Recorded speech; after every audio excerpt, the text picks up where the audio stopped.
Hola amigas y amigos, buenos días, buenas tardes, buenas noches a todas mis suscriptoras y suscriptores que os encontráis repartidos a lo largo y a lo ancho de este mundo.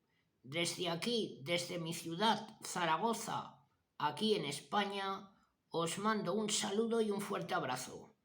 Nuevamente os doy la bienvenida a mi canal, La Comarca, vuestro canal multicultural.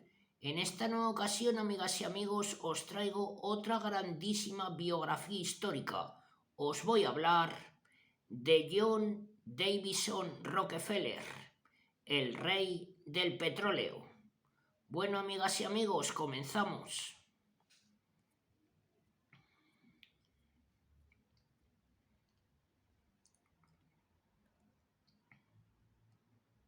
John nació en Richford, en el estado de Nueva York, el día 8 del mes de julio del año 1839.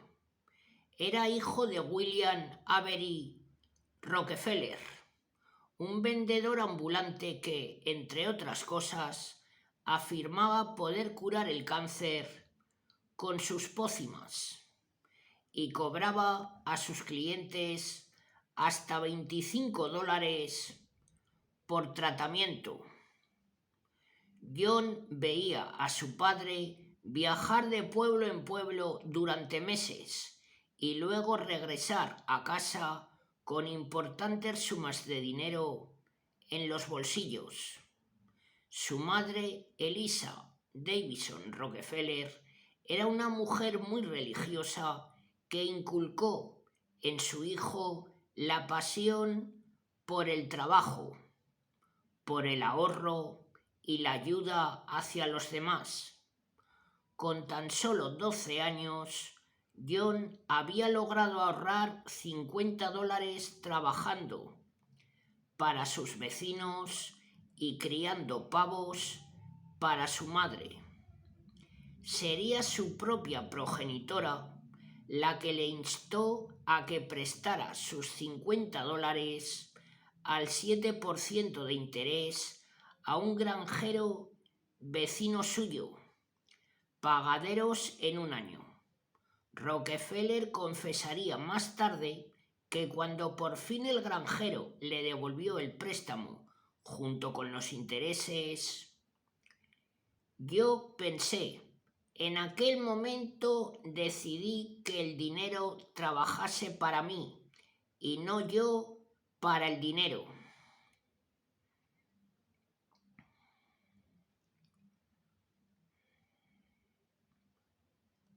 El día 26 del mes de septiembre del año 1855, Rockefeller obtuvo su primer trabajo como ayudante de contabilidad en la empresa Hewitt & Tuttle de Cleveland.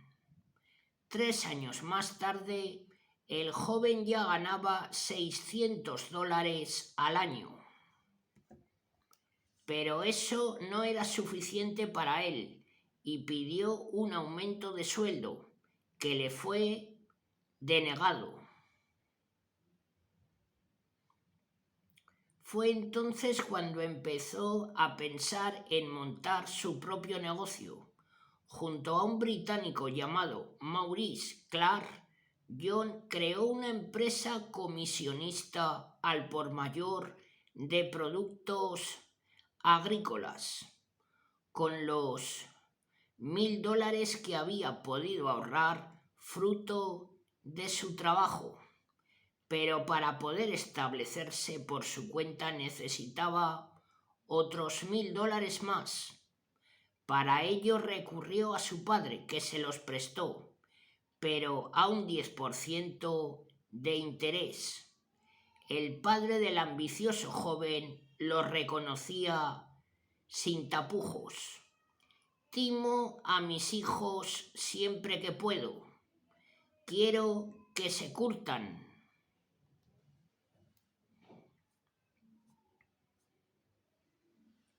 Al final de su primer año de andadura, la empresa Clark y Rockefeller había obtenido unos beneficios de $4.400.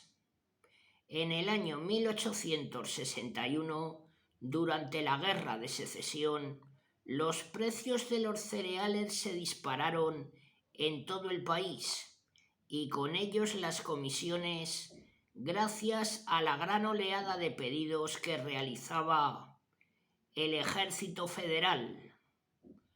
Pero lo que realmente iba a cambiar la vida de Rockefeller sería un hallazgo que había tenido lugar en la ciudad de Titusville, en Pensilvania. El perforador Edwin Drake había encontrado petróleo. Aquel descubrimiento desencadenó un frenético boom en el noroeste de Pensilvania. Edwin Drake trabajaba para la Pennsylvania Rock Oil Company, un grupo de inversores de New Haven, Connecticut. Un químico de la Universidad de Yale analizó una muestra del crudo extraído en Pensilvania y determinó que ese petróleo era de muy alta calidad y que una vez refinado podían obtenerse una gran variedad de productos. El químico inglés Samuel Andrews convenció entonces a Rockefeller para que invirtiera en una refinería que tenía proyectada, y en el año 1863 nacería la empresa Andrews, Clark & Company.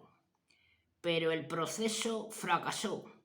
A pesar de este revés, Rockefeller no se rindió y pidió un préstamo para fundar la Rockefeller & Andrews en el año 1865. Un año antes, en 1864, John se había casado con Laura Spillman, con quien tendría 5 hijos. Cuando acabó la Guerra Civil, Estados Unidos entraría de lleno en la era industrial y allí estaba Rockefeller para aprovechar a fondo esa oportunidad.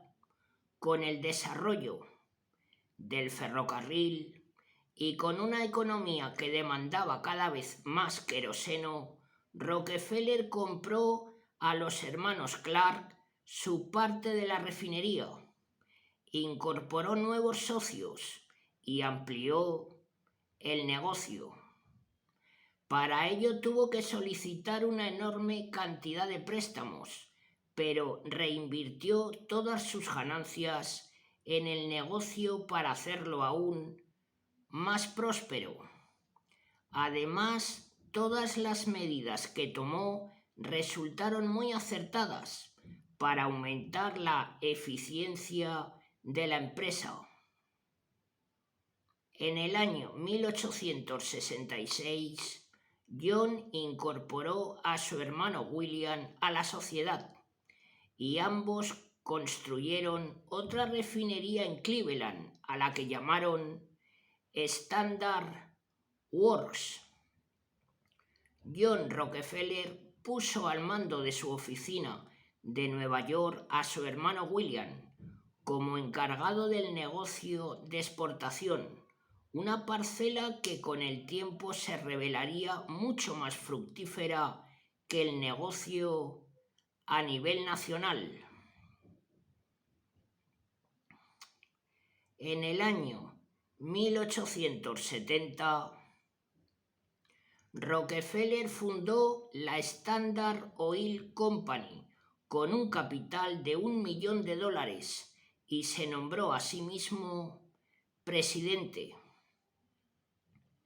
Por aquel entonces, Rockefeller ya tenía una posición predominante en la industria del petróleo y gracias a una serie de acuerdos con diversas compañías ferroviarias, obtuvo unos precios excelentes para el transporte de sus productos, a cambio de garantizar a estas empresas unos volúmenes que no estaban al alcance del resto de sus competidores. Por ese motivo y para evitarse problemas con la competencia, Rockefeller hizo varios intentos de crear una especie de consorcio en el que tuvieran cabida todas las refinerías de la región. Para conseguir su adhesión, ofrecía grandes descuentos en las tarifas ferroviarias, pero las que se negaban a colaborar sufrieron graves dificultades económicas, incluso hasta el punto de llegar a arruinarse. Vamos a comprar todas las refinerías de Cleveland. Les daremos a todos la oportunidad de incorporarse. Los que se nieguen se hundirán. Si no nos vendes tu propiedad, ésta se hundirá, llegó a declarar Rockefeller.